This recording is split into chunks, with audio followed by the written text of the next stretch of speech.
Hola, bienvenidos a Tus Derechos, programa producido por el Tribunal Constitucional y que se transmite a través de la señal de JNE-TV a través del canal 516 de Movistar. Los acompaña Guillermo González Navarrete, quien estará con ustedes en la presente edición. El día de hoy nos acompaña el señor presidente del Tribunal Constitucional, Ernesto Blume Fortini, así como también los asesores jurisdiccionales Luis Sáenz y Susana Tábara Espinosa. Con ellos conversaremos sobre un tema de palpitante actualidad, la Constitución Económica. Conoceremos qué cosa es la Constitución Económica, qué principios y qué derechos contempla esta Constitución Económica. Doctor Blume, bienvenido a Tus Derechos. Muchas gracias. Ante todo, un saludo muy afectuoso a los televidentes de este prestigioso canal. Para nosotros es una gran satisfacción que nos hayan invitado para hablar sobre un tema que consideramos de mucha importancia, sobre todo para el Perú, que es el tema denominado la Constitución Económica. Uno se pregunta, ¿qué es la Constitución Económica? Y lo primero que hay que decir es que no es otra Constitución, sino es una parte de la Constitución vigente, la Constitución de 1993, en la cual se regula lo que se denomina el régimen económico, o también otros lo llaman el sistema económico constitucionalizado, es decir, las reglas económicas que rigen en el Perú. Y esto implica una parte de los principios económicos o los principios del régimen económico, otra parte relacionada con aspectos como, por ejemplo, la propiedad, el régimen tributario, el régimen presupuestal y otros aspectos ya más puntuales como pueden referirse al Banco Central de Reserva o a la Contraloría General de la República, incluyendo un aspecto también importante que está dentro del régimen económico, que es el tratamiento ambiental a los recursos naturales. Es decir, una amalgama de temas que tienen un propósito de fondo, que el país se maneje en términos adecuados cuando tratamos el tema económico y que los gobiernos que asumen el poder tengan pautas económicas muy bien establecidas para que la economía nacional marche por un buen camino de prosperidad y de desarrollo. Doctor Blume, hablemos un poco de la evolución de este régimen económico, comenzando con la Constitución de 1979, y cuánto hemos avanzado o cuánto ha evolucionado este tema en la Constitución ahora de 1993, que está pronta a cumplir 25 años de vigencia. Bueno, le agradezco la pregunta porque es una pregunta importante. Hay que tener en cuenta que hasta antes de la Constitución de 1979, que es la antecesora de la Carta Constitucional vigente, las constituciones anteriores habían tratado algunos aspectos económicos, como por ejemplo el derecho de propiedad, el presupuesto general de la República, algunas normas sueltas, pero no había un tratamiento sistemático, orgánico del tema económico y menos principios que señalaran cuáles son los aspectos esenciales del régimen económico. La Carta Constitucional de 1979 tiene el mérito de haber recogido por primera vez en la historia constitucional del Perú un tratamiento orgánico y sistemático a la problemática económica a través de un título expreso de la Constitución al cual se denominó régimen económico. Y a partir de ahí ese régimen se ha venido aplicando. Luego viene la Constitución del 93 que mantiene el mismo criterio pero varía algunos aspectos que han motivado que cierto sector de la doctrina sostenga que esta Constitución es de un corte más liberal, más abierto que la Carta de 1979. Pero digamos que el punto de inicio de este tratamiento sistematizado al tema económico está en la Constitución de 1979. Permítame, presidente, ahora darle la palabra a los señores asesores que nos acompañan. Doctor Luis Sáenz, uno de los principios contenidos en este régimen económico es el de los consumidores y los usuarios. ¿Cuánto hemos avanzado? ¿Cuál es la jurisprudencia del tribunal en este tema? Bueno, como bien has dicho, Hay diversos aspectos que han merecido un desarrollo, particularmente el tema de los consumidores y usuarios, ha resultado objeto de, vamos a decirlo de esta manera, ¿no?, de explicaciones a nivel jurisprudencial a partir de fallos emitidos aproximadamente desde el año 2003. No es el único rubro en el cual efectivamente se ha venido trabajando, pero sí uno de los más importantes. No nos olvidemos que a juicio del Tribunal Constitucional, el consumidor o el usuario es el fin de toda actividad y de toda relación económica. Es así como ha sido caracterizado. Y evidentemente, siendo el fin o el destinatario de toda actividad o relación económica, es inevitable que toda la estructura económica que maneja a través de sus principios, sus derechos y sus categorías, la Constitución, evidentemente exigen enfocar un tratamiento bastante especializado.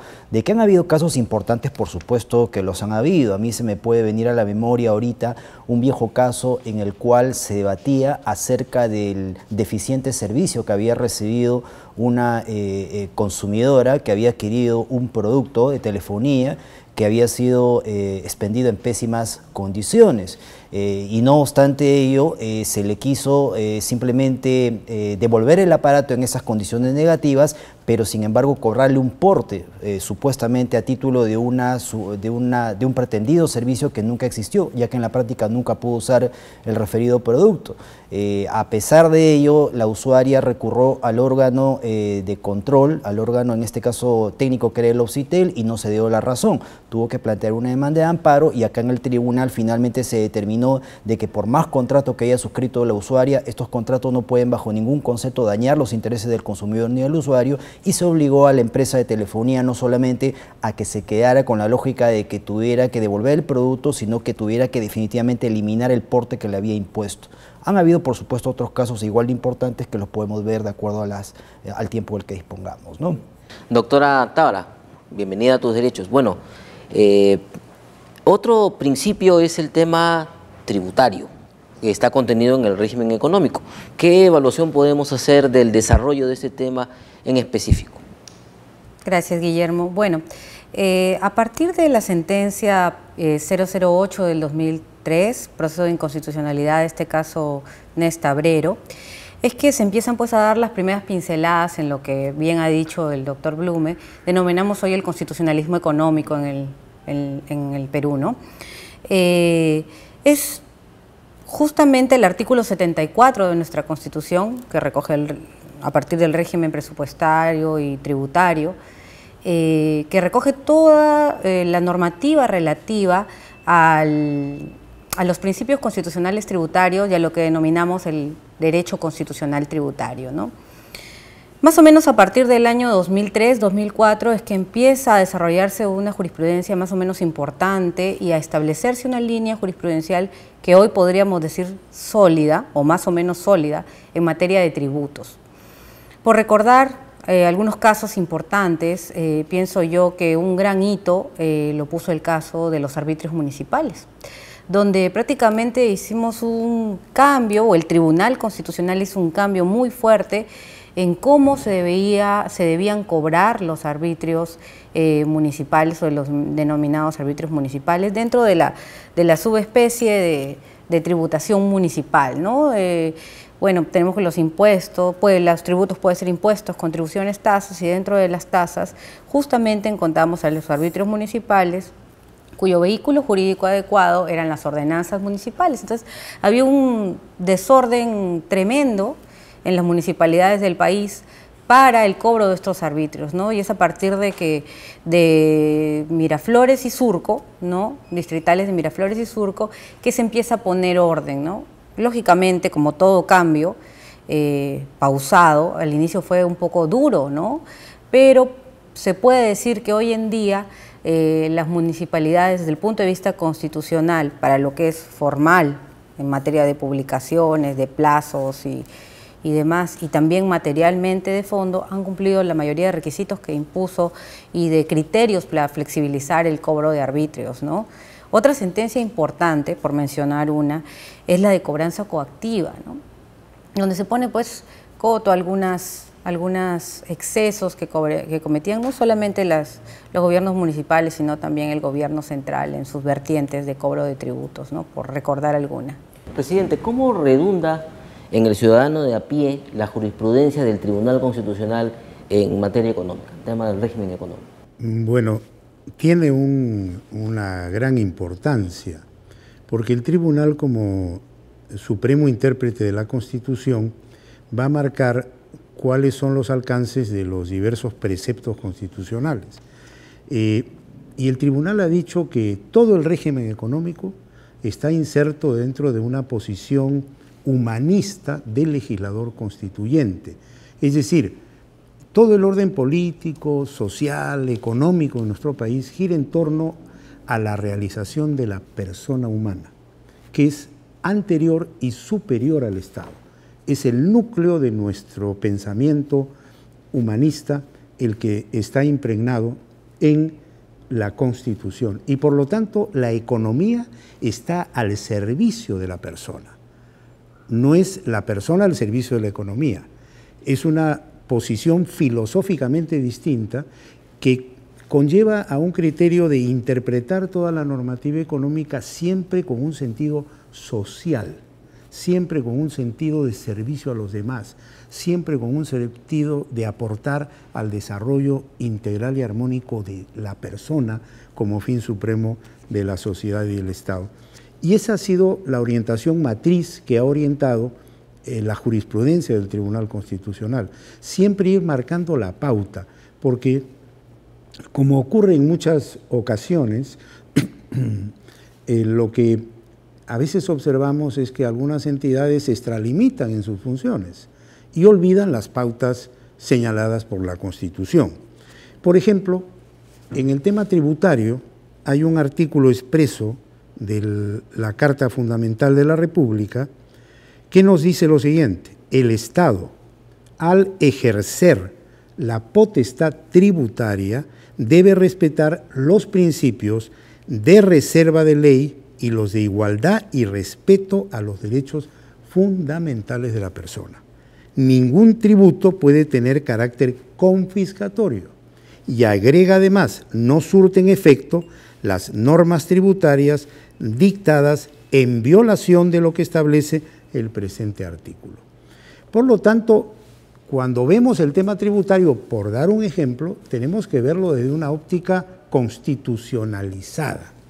Es decir, no es que el Estado tiene una potestad libérrima, abierta y restricta de imponer tributos, sino que debe hacerlo respetando estos principios. Son límites que el legislador constituyente le ha impuesto al legislador constituido, que es el que crea el tributo, el poder legislativo, para señalarle muy claramente, tributos sí, pero en el marco de estos principios, y establecer la sanción, porque no puede haber tributo confiscatorio. Este es un tema que yo particularmente creo que debemos abordar en otro programa, porque en este caso el tribunal ha ido marcando ciertas pautas que deben conocer los ciudadanos en general. Lo importante del Estado constitucional es que no hay área liberada o exenta de control, y que está prohibida la arbitrariedad, venga de donde venga. Vuelvo a repetir, está prohibida la arbitrariedad, venga de donde venga. Y por lo tanto, no hay ningún ente del Estado libre que puede hacer las cosas conforme le parece. Siempre va a haber parámetros de control, y ahí estará el Tribunal Constitucional para señalar esos parámetros, porque no se puede permitir el exceso y el abuso de poder. Bien, presidente, permítanos hacer una pausa y continuamos luego de ella este interesante diálogo sobre la Constitución económica. Nos acompaña el presidente del Tribunal Constitucional, Ernesto Bruno Fortini, y los asesores jurisdiccionales Luis Sáenz y Susana Tábara. No se mueva de tus derechos.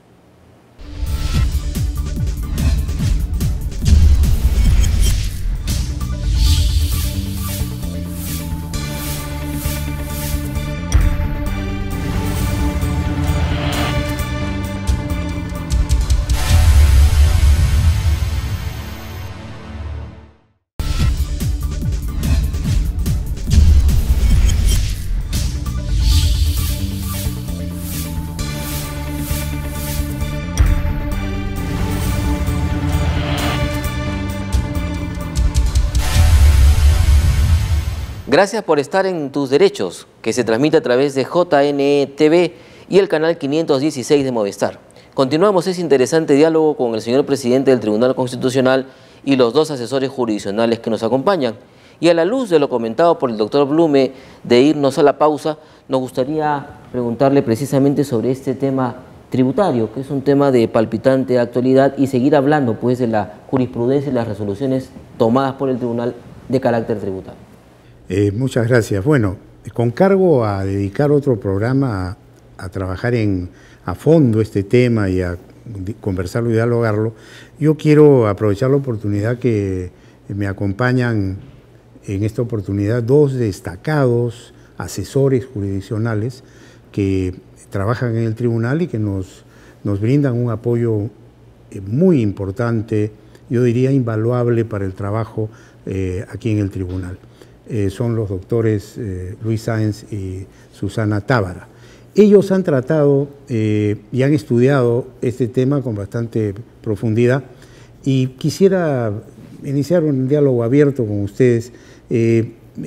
¿Cuáles creen ustedes que han sido los aportes más significativos del tribunal en este aspecto tributario? Bueno, que yo recuerde, el tribunal ha tenido pronunciamientos muy relevantes cuando se ha tratado justamente de defender la capacidad que tiene efectivamente el Estado, ¿no?, para ejercer la potestad tributaria, pero sin transgredir, sin desnaturalizar los derechos fundamentales. Yo recuerdo muchísimo un caso muy emblemático que se suscitó hace pocos años atrás, a raíz de que a una empresa que había sido objeto de una expropiación, que dicho sea de paso es una potestad indiscutible que maneja el Estado, se le pretendía aplicar una suerte de gravación tributaria por el concepto de la indemnización o del justisprecio del cual resultaba, entre comillas, beneficiado. Era así como lo entendía el Estado, decía: un momentito, usted si bien ha sido expropiado, sin embargo se le está pagando un monto de dinero. Ese monto de dinero la Constitución lo califica como justisprecio, pero ojo, significa una apreciación de dinero. Por lo tanto, yo le aplico tributos a ese justisprecio. Sí, una interrupción. Aquí quizás habría que aclarar que la Constitución establece que la propiedad es inviolable y que nadie puede privarse de ella si no es por alguna causa prevista en la Constitución, y en caso de que el Estado decida expropiar, tiene que cumplir algunos requisitos. ¿Cuáles son esos requisitos? Bueno, en principio la expropiación tiene que ser aprobada por ley. En segundo lugar, tiene que responder a determinadas causas, ¿no? Necesidad pública, ¿correcto? O defensa nacional. Y en cuanto al valor del bien expropiado y a la forma de pago. La Constitución establece que es el Estado quien determina prima facie el monto de dinero que va a pagarse a título de justisprecio, pero también determina que si la persona o entidad que va a ser objeto de expropiación no está conforme con el justisprecio, puede discutirlo en la vía judicial, lo que es muy importante. En este caso que mencionaba, sin embargo, se daba toda una paradoja, porque la administración tributaria entendía de que como la empresa estaba siendo, entre comillas, beneficiada por un monto de dinero a título de justisprecio, ya eso significaba una suerte de renta sobre la que tenía que aplicarse sí o sí un tributo. La empresa, con justa razón, reclamó ante la administración tributaria y le dijo: oye, un momentito, yo no estoy percibiendo dinero a título de un beneficio, a mí me están perjudicando, y tanto me están perjudicando que me están dando un justisprecio, porque el Estado entiende que me está obviamente dañando en mi propiedad. O sea, el justisprecio era el valor en dinero que pagaba el Estado por el hecho de expropiar. Por el hecho de expropiar. Y la SUNAT quería sobre ese valor aplicar un tributo, como si fuera una renta. Como si fuera una renta. No como si fuera el precio del bien en materia de expropiación. La empresa con todo derecho reclamó, y el Tribunal Constitucional, mediante una sentencia emblemática, dejó claramente establecido que bajo ningún concepto el monto de dinero derivado del justisprecio podía ser entendido como un beneficio económico, y por lo tanto ahí la administración tributaria nada tenía que hacer. La demanda, como no podía ser de otra manera, fue declarada fundada. Qué bueno, qué importante esta intervención del tribunal, que va poniendo las cosas en su sitio, porque no es lo mismo pues el precio que la renta, ¿no? Evidentemente. ¿Qué caso conoce usted, doctora? Son muchísimos los casos, y la constante, doctor, siempre ha sido algo en lo que usted ha hecho una reflexión, ¿no? El tema de que la economía está a servicio de la Constitución, ¿no? Y en ese camino nuestra jurisprudencia siempre ha tenido como piedra angular, por así decirlo, la dignidad humana, ¿no? Respetar las condiciones de dignidad humana, incluso desde su contenido económico. Es así que estos principios a los que usted hacía referencia en el artículo 74 de la Constitución, por ejemplo, el de no confiscatoriedad, ha sido un principio al que el tribunal le ha dado un contenido amplísimo, hasta clasificando qué tipos de confiscatoriedad tenemos. Voy a hacer una reflexión aquí en un impuesto que era un impuesto temporal por su característica y se varió en cuatro veces, y en esas 4 veces fue materia de pronunciamiento en el Tribunal Constitucional. Me refiero al que era impuesto mínimo a la renta, luego fue el impuesto extraordinario a los activos netos, ¿recuerdas, Lucho? Luego el anticipo adicional al impuesto a la renta y por último el ITAN. En 2 oportunidades se convalidó la norma declarándola constitucional, y en 2, en el impuesto mínimo y en el anticipo, se declaró inconstitucional. Y aquí es importante poner en relieve de manera muy sencilla y muy resumida que qué consideraciones tenía el tribunal para decir si este tributo respetaba los cánones de constitucionalidad o no desde el punto de vista constitucional tributario, valga la redundancia. Simplemente que al legislador le daban la libertad para que actúe, pero que actúe dentro de la no confiscatoriedad, dentro de la reserva de ley, dentro del principio de legalidad, dentro del principio de respeto de los derechos fundamentales. Ese es el único límite que se le ofrece al legislador. Si el legislador utiliza una norma, ¿no?, como una norma de ley, o sea, un impuesto, ¿no?, para crear algo que ya se está cobrando mediante otro impuesto, entonces es confiscatorio, ¿no? Y en ese sentido, esa confiscatoriedad, de acuerdo a la Constitución, ¿es válida o está penada de nulidad? Cuando es por sumatoria de tributos, yendo al caso en concreto, sí, era inconstitucional, porque estaba utilizando una misma manifestación, que es un sistema adicional de cobro de anticipo de impuesto a la renta. Y esta norma que está en la última parte del artículo 74 dice, no surten efecto las normas tributarias dictadas en violación de lo que establece el presente artículo.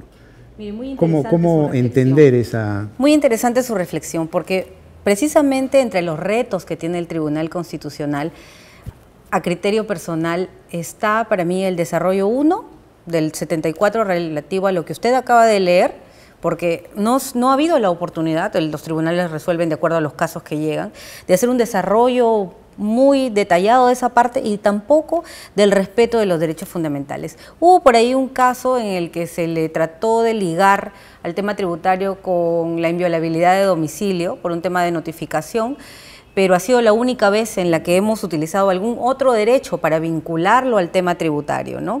Y bueno, en propiedad, por ahí podría encajar algún caso, pero directamente que hayamos utilizado esa parte de la Constitución, no. Y bueno, como todo tribunal hay retos pendientes, ¿no? Y sobre ese aspecto que me parece muy interesante, hay otro reto también desde mi particular punto de vista, que es el determinar si esta facultad de actuar en base a presunciones tiene sustento constitucional o no. O sea, por ejemplo, cuando se fija el impuesto a la renta, dice usted tiene que descontar tales porcentajes de su ingreso total. Pero muchas veces esos porcentajes al ciudadano común y corriente no le significan nada porque gasta mucho más. Entonces, ¿cuál es el parámetro para establecer presunciones y dejar de lado la realidad del contribuyente? Sí, doctor, mire, ahí en realidad las normas de la administración tributaria, que bueno, están de manera genérica recogidas en el Código Tributario y luego, sin ánimo de ofender a ningún tributarista, tienden mucho a la legislación de reglamentos y normas internas. O sea, un poco que a veces se olvidan los mandatos constitucionales y se actúa a nivel de una visión infraconstitucional, o sea, simplemente a nivel de la ley y reglamentos, pero no de los postulados. Claro, le cito un caso, el tema de delegación de firmas, por ejemplo, ¿no? Es una resolución muy importante que le está grabando con una parte importante de su patrimonio en cualquier impuesto. Y hay un tema ellos de delegación de firmas en que termina firmando la resolución una persona que no es quien debe de firmarle, el intendente o el que se encarga de las cobranzas coactivas, ¿no? Entonces, ese tema de delegación de firmas, por ejemplo, no ha merecido todavía pronunciamiento por parte del tribunal. Otro importante, las notificaciones conjuntas de 2 resoluciones de distinta naturaleza. Una orden de pago que te determina qué es lo que tú debes y una resolución de cobranza coactiva, te las notifican juntas. Entonces el tribunal en alguna oportunidad le dijo, Alfa Consul creo que es el caso, le dijo, un momentito, tú no puedes notificar 2 resoluciones de distinta naturaleza en el mismo día, en el mismo acto. ¿Y por qué lo hace la Administración Tributaria? Ellos le dicen que lo hacen por un tema de presupuesto, ¿no? Pero bueno, el tema de presupuesto no puede escapar al tema del constitucionalismo tributario, de los principios rectores de nuestra Constitución económica, ¿no? Qué importante. El tema de las presunciones lamentablemente ha sido manejado con mucha discrecionalidad por parte de nuestra Administración Tributaria y ello ha dado lugar a que se presenten algunos casos muy sonados. Susana mencionaba uno de ellos que fue muy emblemático y con el que creo que arrancó todo el desarrollo de nuestra jurisprudencia tributaria, que fue el caso del impuesto mínimo a la renta. El impuesto mínimo a la renta fue una figura creada por el Estado para presumir de que toda empresa, por el hecho de serlo, ya generaba renta. Entonces muchas empresas lo que decían era, bueno, efectivamente, vivimos en un escenario en el cual todo el mundo presume que por el hecho de tener una empresa ya generamos una renta por año. Muchas empresas, sin embargo, en lugar de generar renta por X motivos, sin embargo, estaban en situación de pérdida. Y a pesar de estar en situación de pérdida y haberla acreditado a través de sus balances auditados, sin embargo, ¿qué ocurría? De que la administración les cobraba una supuesta, ¿no es cierto?, ganancia, una supuesta percepción económica a la que denominaba impuesto, ¿no es cierto?, mínimo a la renta. La empresa discutía con la administración y le decía, pero yo estoy en pérdida, te lo estoy demostrando, ¿cómo tú puedes afirmar que yo estoy generando renta? Si yo estoy en pérdida, no me estás aplicando una variable tributaria sobre la renta porque renta no tengo, me estás gravando mi patrimonio y mi patrimonio ya está gravado tributariamente. Obviamente la Administración Tributaria no dio marcha atrás, las empresas tuvieron que promover sendas demandas de amparo y el impuesto mínimo a la renta fue inaplicado tantas veces que finalmente tuvo que ser derogado porque obviamente partía de una presunción totalmente equivocada y por demás arbitraria. Muy bien, doctor Sáenz, doctora Tábara, muy interesante este diálogo, presidente. Nos comprometemos a seguir con estos diálogos, estas conversaciones, porque en realidad son bastante aleccionadores para nuestros televidentes que van conociendo cómo va trabajando el Tribunal Constitucional y que la principal tarea es velar por los derechos fundamentales de las personas. Una reflexión final, doctor Blume, para cerrar. Muchas gracias. Por último, agradecer la invitación a usted en particular, Guillermo, y de otro lado, comunicarle a los televidentes que no hay autoridad que pueda actuar irrestrictamente, ni la SUNAT ni ninguna otra autoridad. Y por lo tanto, todos debemos actuar dentro de parámetros constitucionales, porque en el Estado peruano no debemos permitir ni el abuso del derecho, ni el exceso de poder, ni la lesión o daño a los derechos fundamentales. Este tema tributario es un tema que da para varios programas. Ahora don Guillermo nos ha permitido dar algunas pinceladas. Nosotros tenemos varias sentencias importantes que tienen que ver con, por ejemplo, el tema de los intereses que cobran los entes tributarios y otros más. También con las notificaciones, con el domicilio y otros aspectos. Todo esto quedará pues para un próximo programa. Yo particularmente a nombre también del tribunal le agradezco a los asesores que nos han acompañado y en lo que a mí respecta será hasta una próxima oportunidad. Bien, muy amable, muchas gracias por su sintonía y nos encontramos en la próxima edición de Tus Derechos. Hasta la próxima.